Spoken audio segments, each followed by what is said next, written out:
ahead and go. We're okay? Okay. Where's Okay, Bernie? We're not sure. She didn't answer her phone. Oh. But she's here. Okay. Ron, if you go. I will call the MUB meeting for February 24th to order. First, approval of the agenda. So moved. All those in favor? Say aye.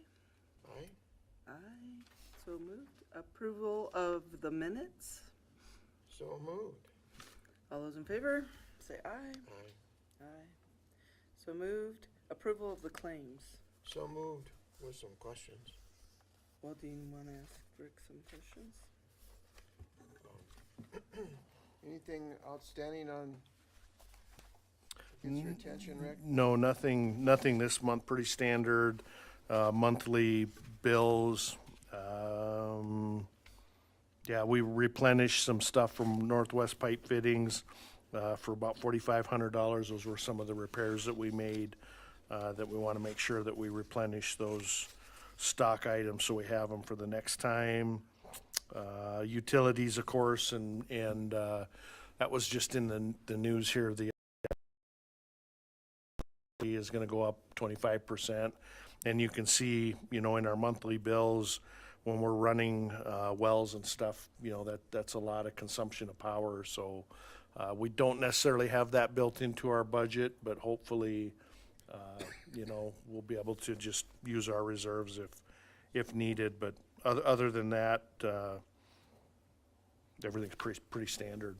So that's a monthly bill for $29,000 for power. Well, not just for power. I mean, if you look at about halfway up the page, the Black Hills Energy, we have one for $8,600, one for $3,200, and one for $2,800. Those would be the wells that we're running in the booster station. Okay. And then somebody went out of business and we had to get updated stuff. Todd, somebody went out of business on a meter reading. What was that about? No, that was just updating all the supplies. Correct? In the minutes, there was something about we got a week behind on something because somebody sold their business and we had to, what was that?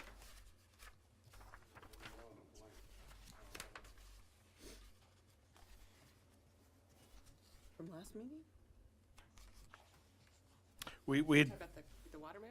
Oh, the waterman. yeah, Not working. the Waterman, that was a credit card company. Processing.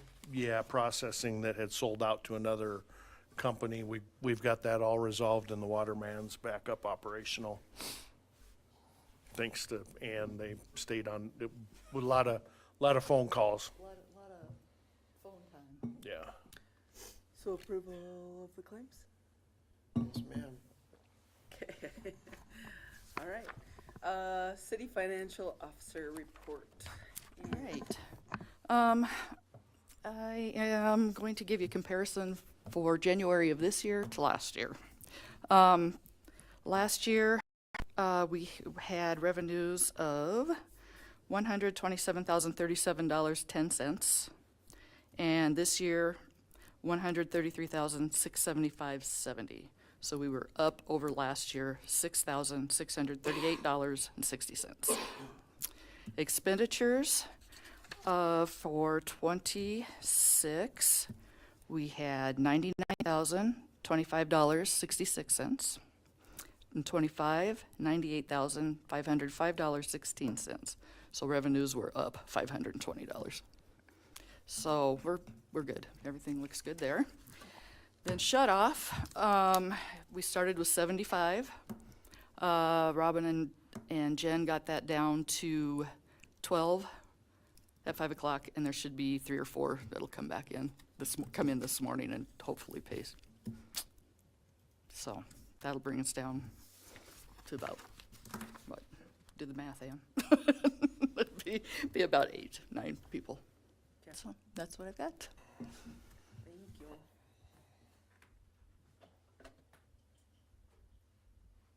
Any customer concerns? Nope. Water superintendent report.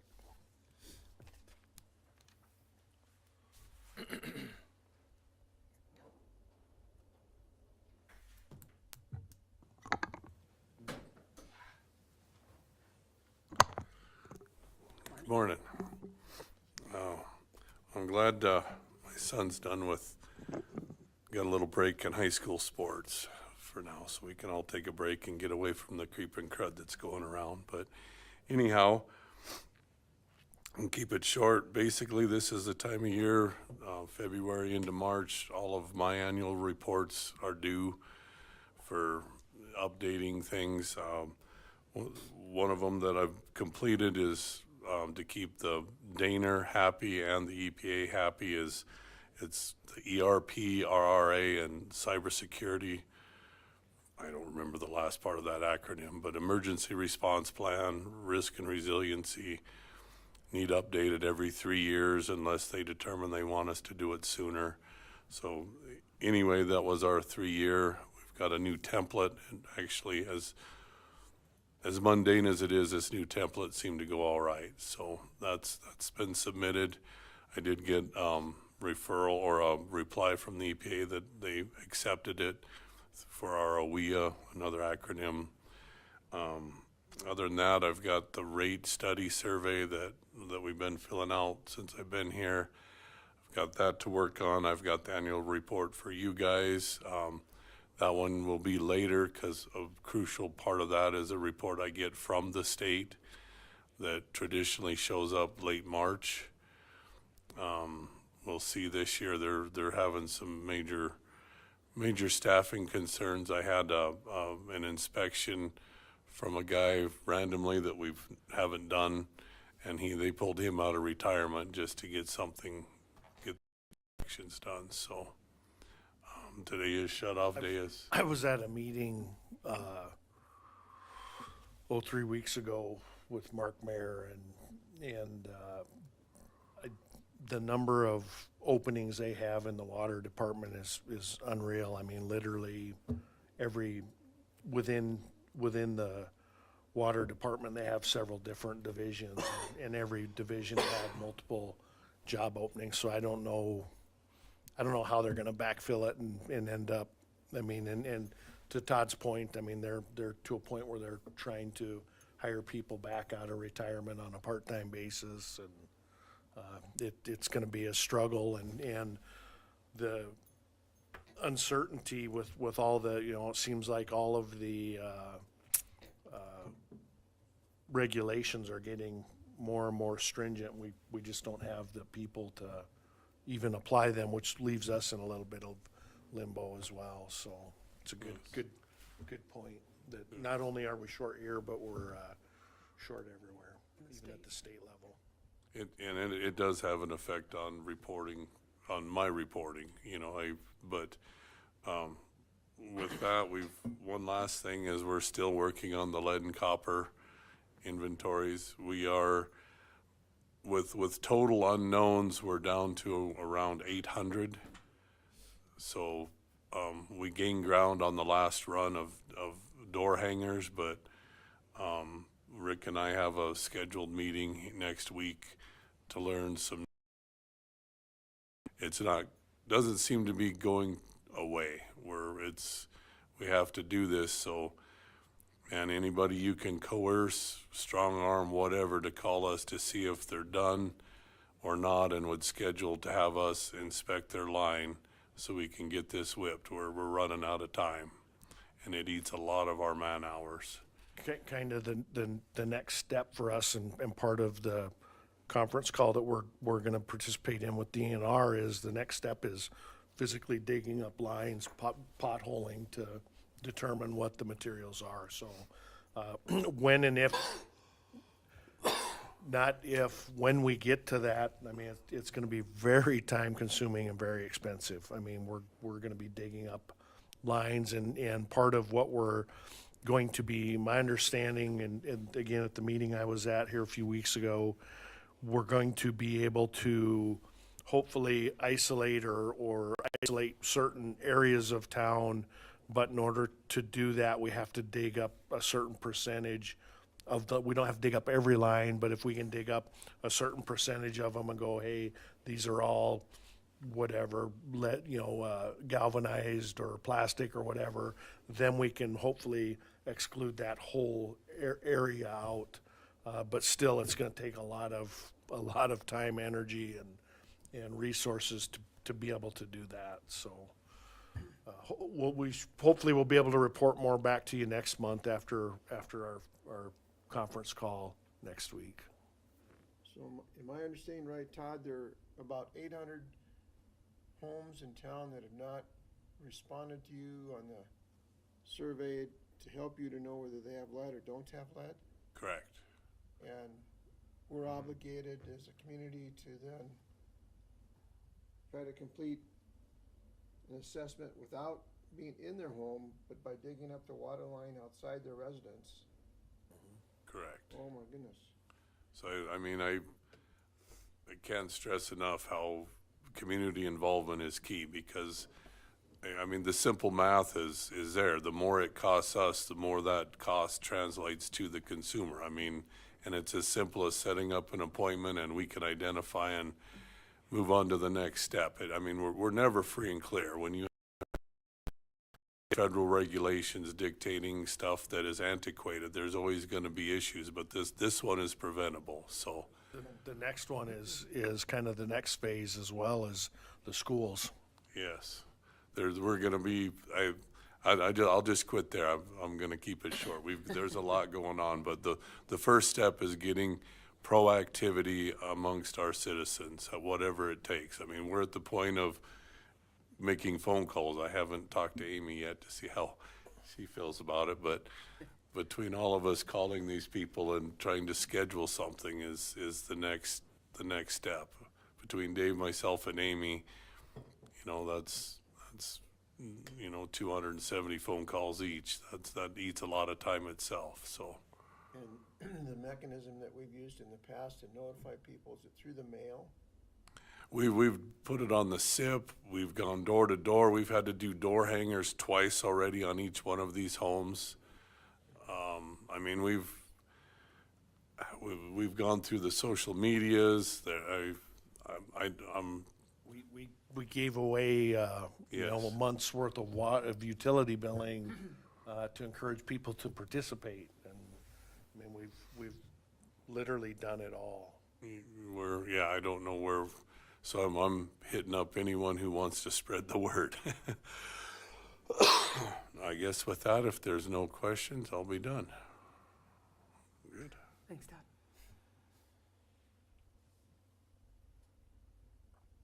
Public Works Director report. So kind of echoing off of what Todd was talking about, unfortunately, our newest hire has decided that this wasn't the job for him, so we are shorthanded once again in the water department. We're down one team member, so we'll continue to try and backfill that position, but it puts when we talk about all these other things, it does put a hardship on us, especially when we're a small division where we've only got 3 operators to start with. Being short one is hard, and then when we, again, this time of year when we have illnesses and people trying to take leave, at some levels we're down to 1 operator. So certainly a hardship. Probably one of the things I wanted to let you guys know and probably again follow up with you next month, March 2nd, which is next week, the next council meeting. We'll be making a presentation to the council on the third-party solid waste RFPs that we had and be asking to accept one of those and for consideration and moving forward with a contract with the one party. So everything looks to be pretty favorable in that we believe we can save some money and enhance our services on that. So we're excited to get that out to the public and to the council for consumption, and we'll be reporting back to you guys on it as well. Kind of the development has really slowed down a little bit. We do have the Harvest Meadows out on Avalanche. Pretty much all of the water and sewer infrastructure is in place. I did hear or did learn last week or 10 days ago that sounds like they've made an agreement, the developers, with MDU to bring natural gas out to that area, which is a good thing and will enable us, particularly at our booster station, to be able to get that generator up and running. As you remember, that project's 3 years old, 4 years old, and we've never been able to run that emergency generator because it's natural gas. So we're hopeful that we'll be able to do that in the next 60 to 90 days, get that online. We still are finishing up well number 8. We did have some issues with that generator, and we've got those all resolved now, and everything there is progressing and running, and I think here probably next week sometime, the guys will be doing some training on that, and we'll get that well operational and hooked into the system. We have been running it, we've been flushing it when weather temperatures allow us to, but it'll be nice to have that project completed as well. Some of the other work that you saw down on the end of Pine View and Vanacker, of course, and what we did over on Marcotte, Black Hills Energy is burying all those lines, and that's what that work was. Part of the reason they're doing that is so that it will take Sturgis out of the power shutoff plan. Those overhead lines now could potentially require us or Black Hills Energy to de-energize those lines. By burying them, that should take all of the corporate limits of the city of Sturgis out of that, and they would never really have that necessity. That line went all the way from the Marcotte property all the way goes to Pleasant Valley to that substation. So when talking to Ken Myros, he had indicated that that's about $1 million a mile to bury that line, and so you can only imagine, that's several miles long to get that done. So we appreciate, Black Hills Power and their efforts to mediate that and remove us from the area, certainly at a cost. That's about all I have for an update, unless you guys have any questions for me.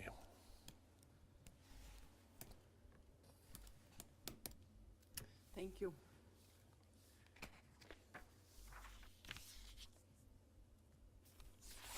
Any old business? Any new business? So, Other matters that may come before the board?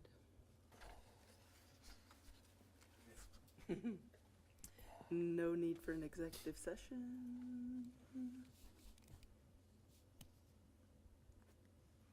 I'll move that we adjourn the meeting.